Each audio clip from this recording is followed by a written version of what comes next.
Hey guys, I'm in the back of my van here and I am removing the engine. But first step to removing the engine is disconnecting the vacuum lines like these four. Gotta disconnect this throttle cable. Gotta disconnect the AC. My AC is empty. Has been like that for a year. Some of the electrical, there's not that much electrical on this because it's a carbureted engine, so it's a couple plugs, and gotta remove the shift linkage. So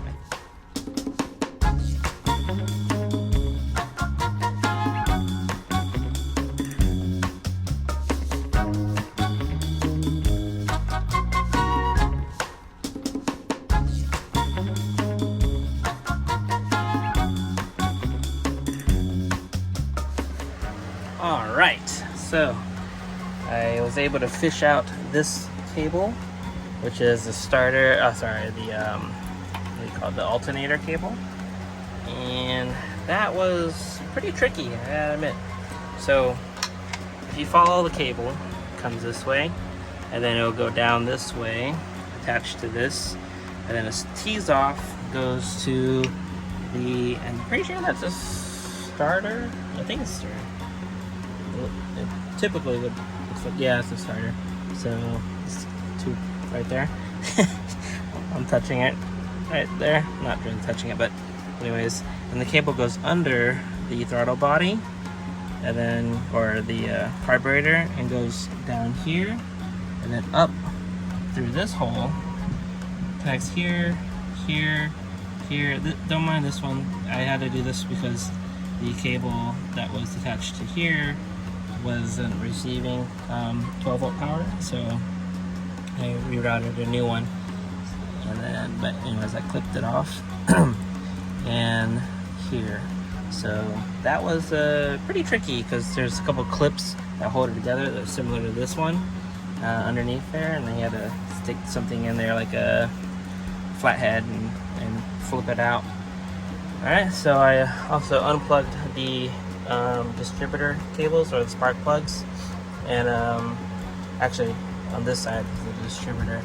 So I'll unplug that so I can rest the shift linkage, shift cables up higher, not like on top of it, so when I drop the engine it doesn't yank them up. And I also loosened the radiator hose, and I'm gonna have to drain the coolant right now.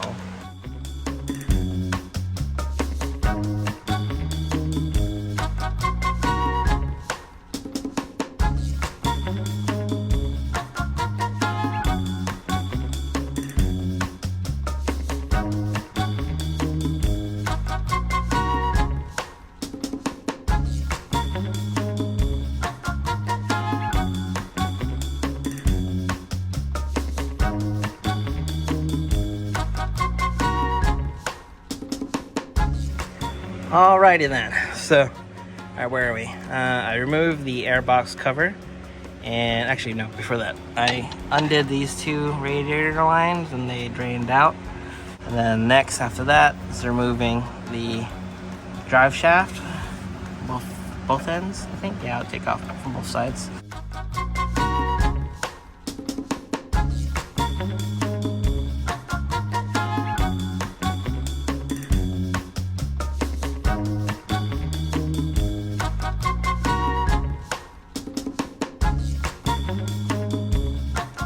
Alright, I'm back down to the engine side, and I have to remove the headers.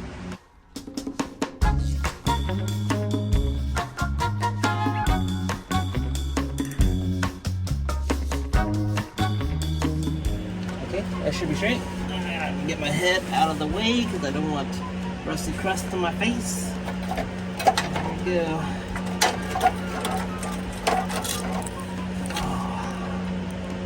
I think that's the catalytic converter. I wonder how much I can sell that for.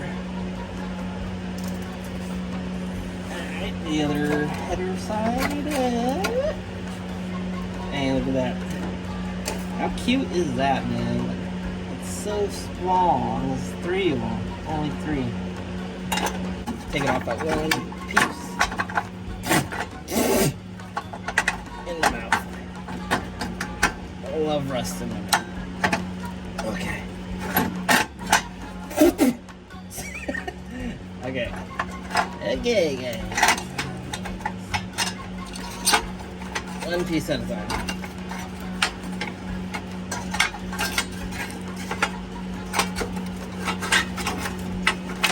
There you go.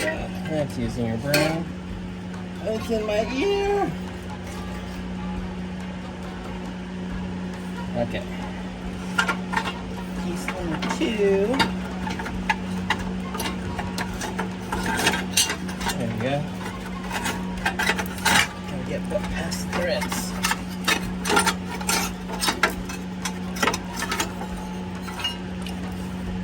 These look pretty good. I don't know if I can use them for my new exhaust. Okay, piece number 3.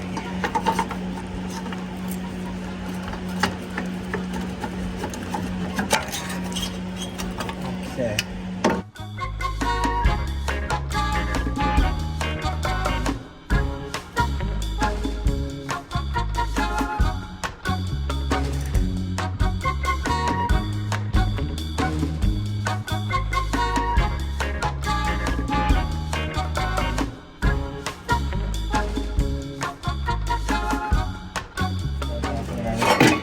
Oh, there goes the headers.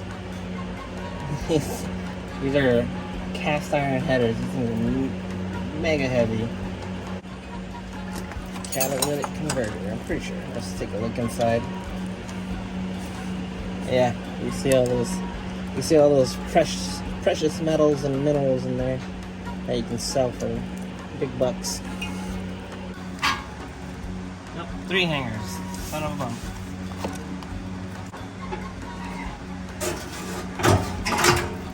Here he goes.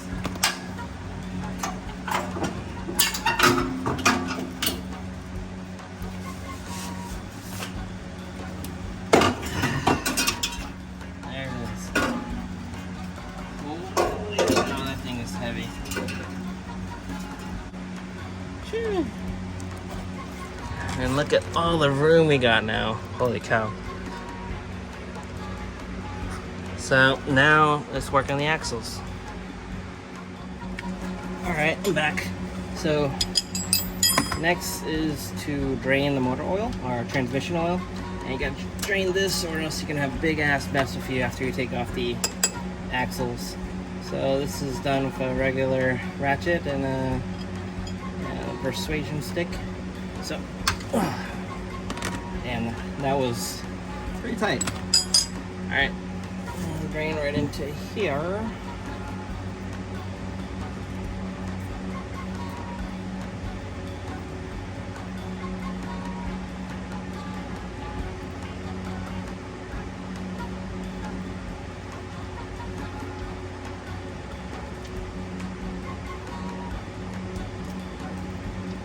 Oh shit.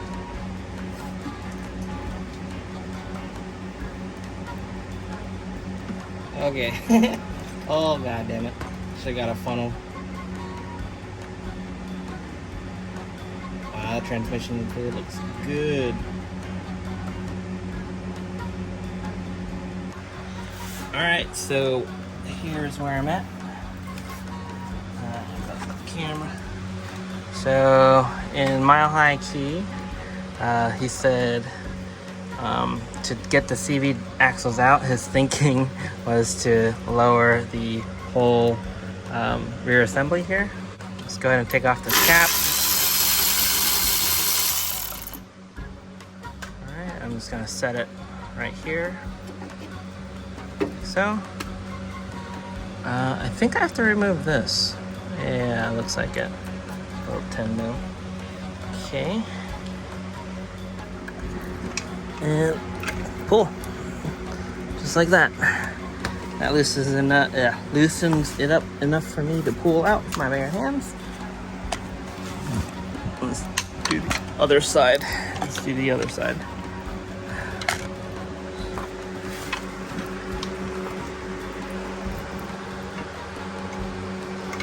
Like that.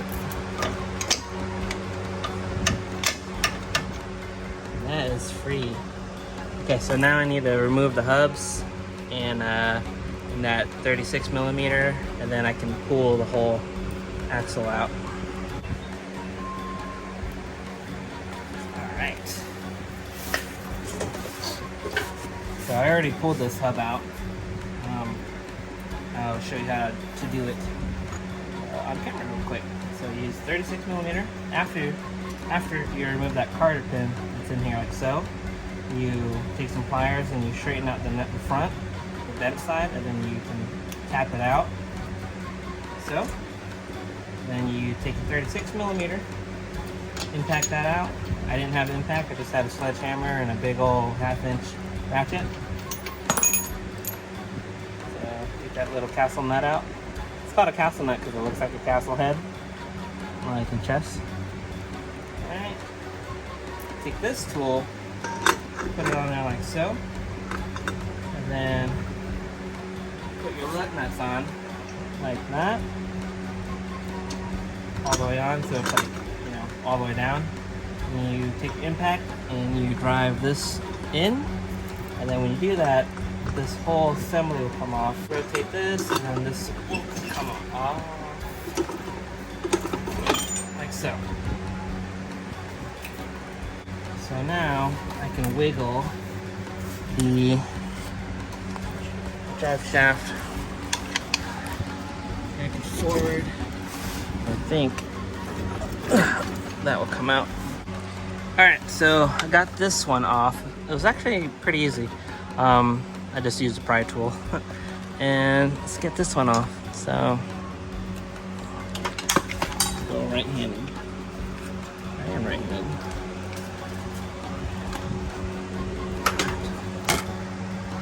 Okay, so you guys can see.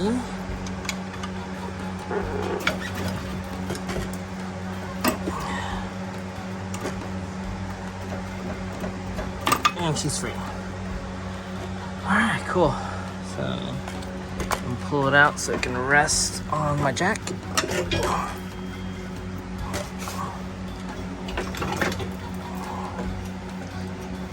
So, instead of banging on this directly, which some people do, it's kind of sketchy to do that because you might ding up the threads. I'm going to use a tool that I have and bang the head of this. Hopefully it'll pop out.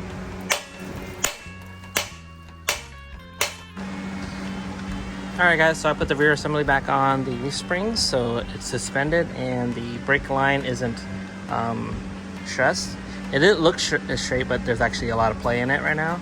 I got the CV axle out on one side. So here is a CRV or B series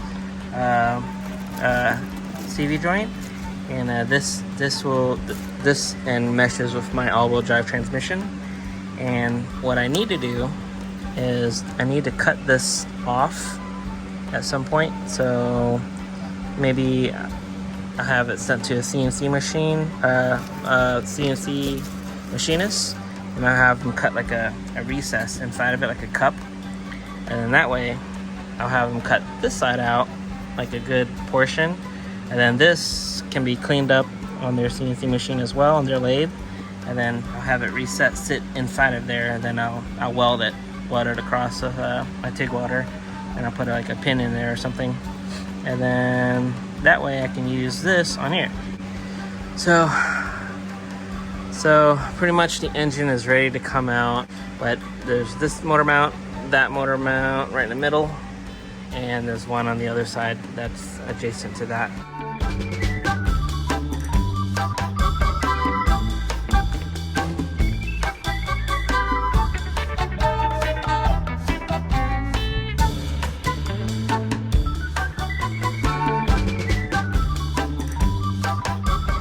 So yeah, the motor is down. You guys might have seen in the in that time lapse that I kind of rolled the motor forward and fell off the jack stand, but it rolled nice and softly, so it wasn't too bad. I don't think I'm gonna roll it out today because the rear cross member thing there is still there. It's completely in the way. I had to jack the van up like a few more inches to get that out, or I can roll it to the side or whatever. I can just probably pull it out off the jack stand. But yeah, let me walk you guys through what I did. So up top here, put the zoomer on. There are these vacuum lines right here. They have blue ties, blue tape on there. I unplugged those. This cable here, I unplugged that from the starter, and that cable goes under this way to the alternator. And there's attaches to these little solenoid switches there. I disconnected the air intake right there. I disconnected some of these vacuum lines on the side here, like that one. Throttle cable, the speedo cable. One of these is a clutch cable, or a shift linkage. This one. This is also a shift linkage I disconnected. Disconnected the AC. I didn't have any Freon in there, so don't worry about it going into the atmosphere. I disconnected the clutch cable, which is somewhere. It's one of these. It's a clutch cable. And then what did I do? That was, oh yeah, and then the radiator hose, where am I pointing? Right here. I took the coupler and slid it back, and then I was seeing if it'll leak, and it did, so I stopped. And then on the bottom side, there are these two radiator hoses. I unplugged those and drained it, and then after those are drained, I unplugged this one and let the rest drain out. And then after that was done, I disconnected or removed the air box, which was right here, in this area, back left corner of the van. And then after I got the air box out, I disconnected the drive shaft, and I have the drive shaft in the front on the floor.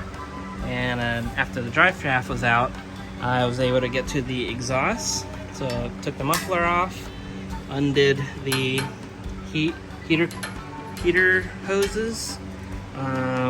Was able to get to this after removing the heat shield, which is this. Removing the headers, and then after the headers are done, I got under there.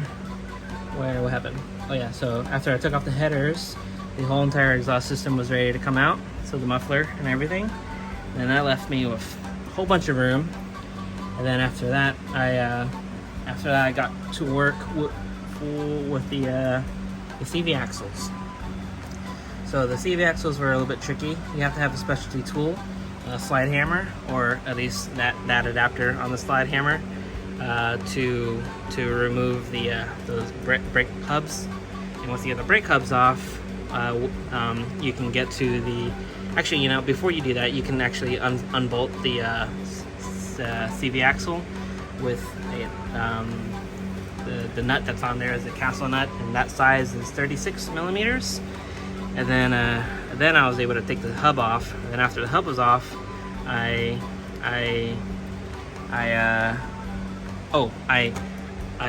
got to work with the leaf springs. So I took the leaf springs off, or not the leaf springs, but I took off the mounting point for the leaf springs. And I took the shocks off. And then when you take those off, you have more play in this rear member here. So when you have more play of that, you're able to move it side to side, and then that's how you take out the CV axles. So you take a pry tool and you stick it right here, and then you pry out, and then the CV axles come out. So you want to put your jack underneath this rear member, so you can lower it. And don't lower it too much, because you might yank this brake line out, and then you don't want to deal with all that. If you wanted more space or more room, you could undo these tabs right here, and then pull this pin out right here, and then you can lift this whole thing up.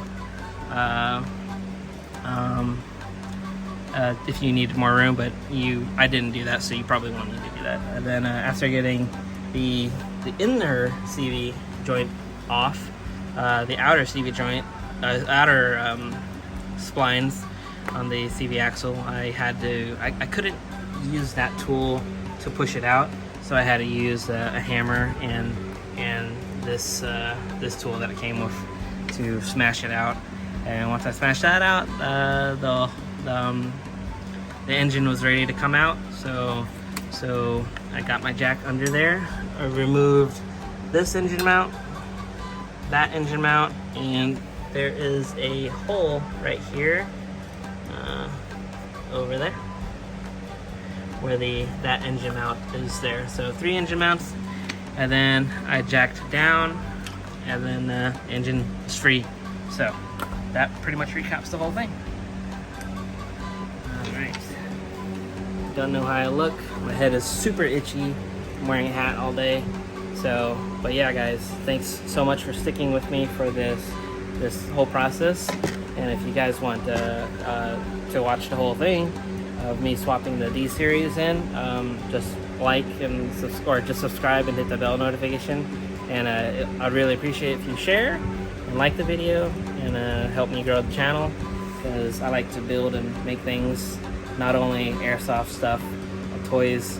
I like to work on stuff like bigger toys like this van. I'd like you guys to stick around for this build with the D series, because I want the first phase of it is just making it work and running with rear wheel drive, and then the second phase I want to install the all-wheel drive system in it, because I do have the all-wheel drive transmission.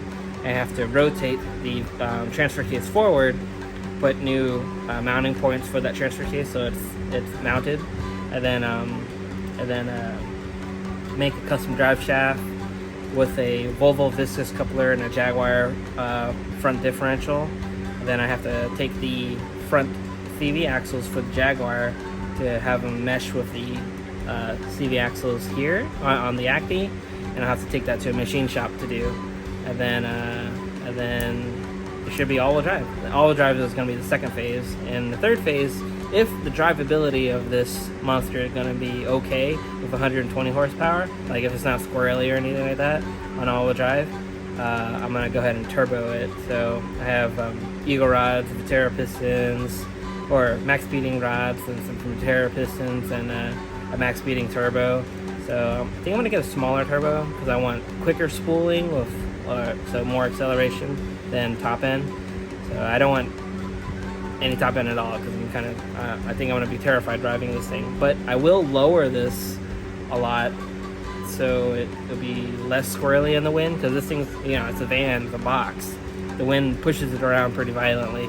So hopefully lowering it and putting wider tires or something and stiffer suspension will